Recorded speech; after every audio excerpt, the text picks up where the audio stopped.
everyone, we're back with another video. I was about to say another item shop video. This is not an item shop video. This is a guide to the best settings for a controller. Let's get going, boys. Alright, so this is the start of the PC settings, which these are for PC only. Consoles have only a couple of these options, so still stay here if you're a console player, because some of these things will benefit you. Alright, you always want to have it on full screen. That will give you less latency to your controller. Then, for your display resolution, keep it what it normally is. Frame rate limit, always have it one above what your highest is, and then if your highest is 240, don't put it on unlimited. Always cap your frame rates, because that will also give you less latency. There's a lot of things in this game that if you don't have them right, you could be getting extreme half-second and even 1 second latency, which is not a good thing. You do not want latency. Quality, that doesn't really matter. Resolution, always have it 100% if you can run it. You can drop a little bit if you want to boost your frame rate to maybe like 95%, but that means the game won't look as good. Always try and keep it as high as you can. View distance should always be epic. Shadows, off. If you can run it and you can get 240 frames, have anti-aliasing at medium, which I can run it. I just started like this, and I feel like this is just generally what I'm used to, and I like it. I might be moving my anti-aliasing up a little bit, but this is what I'm comfortable with and what I've gotten used to. Textures, these things you could have them on epic. They don't really affect your frame rate very much. They're very easy on your system. Effects, these things do actually affect your frame rate a lot. I keep these on low, even if you could run it as epic. Post-processing, basically post-processing is just after scenes loading in the game, the images are further processed and it looks better. It's alright, I keep it on low because I'm used to it. Most of these things I'm used to, and I like them like this. My PC can probably handle something like this. This is what my PC can handle. But I don't want it because I'm used to it like this. VSync. Keep VSync. It just eliminates screen tearing. I have it off because I'm used to it. And I thought that this would I thought my frame rate wouldn't be able to boost it, be able to be this good without it, but my PC can run it perfectly fine if I had it. Motion blur. This one always needs to be off because it makes it so much easier to see if you're seeing a target that is moving.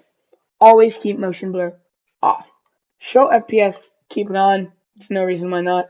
Allow multi-threaded rendering. If you can run it, run it.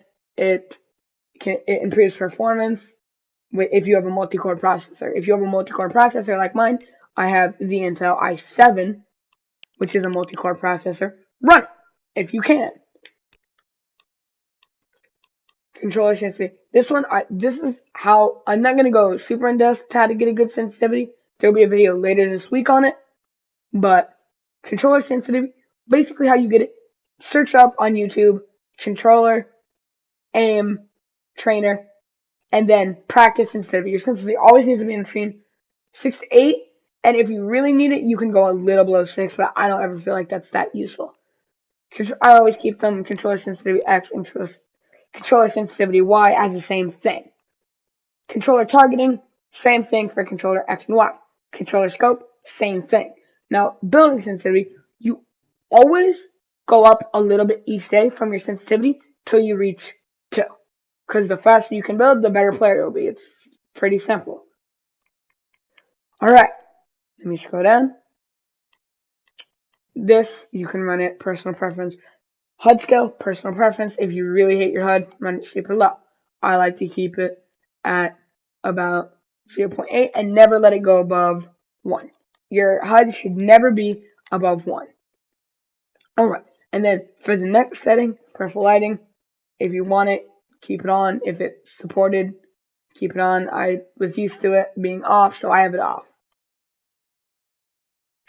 Mark danger and targeting, personal preference. If you like it, keep it on. Toggle. Alright, now we're here at control app. Toggle sprint. It just means you click it.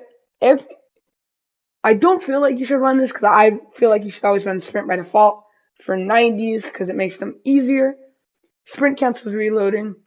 Off. I feel like that one should just be off. You can make mistakes with that, especially if you have sprint by default on.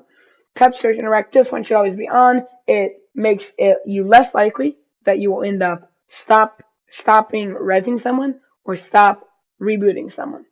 Always keep it on. Toggle targeting, personal preference. Reset building choice. I keep it on because I'm back from the days when you couldn't instantly build. Keep it on. Aim assist. This should always be on. I don't care how cool you think you are. With aim assist off, turn it on. You're a bad player. Edit mode aim assist. This one should actually be off because your cursor, your reticle can get dragged over to another square and mess up your edit, and you can't edit as fast. Turbo building. Keep it on. There's no reason why it should be off. Auto material change on. It's super convenient. I don't care if you're a Season 2 player and you think that's how it should be. Keep it off. Keep it on. Sorry. Controller auto run. I keep it off. It's personal preference.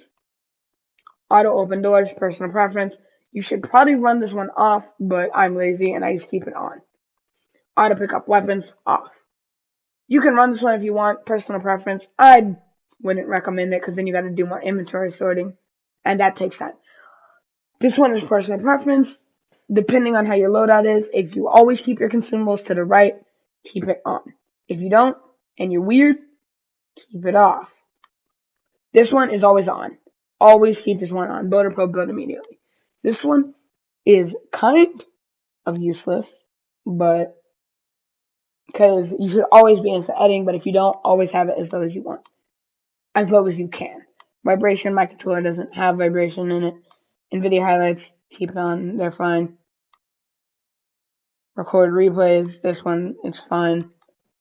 Alright, brightness have it as high as you like it, but also to where it doesn't make the game look horrible if you have weird monitor settings. Always keep it as high as possible though.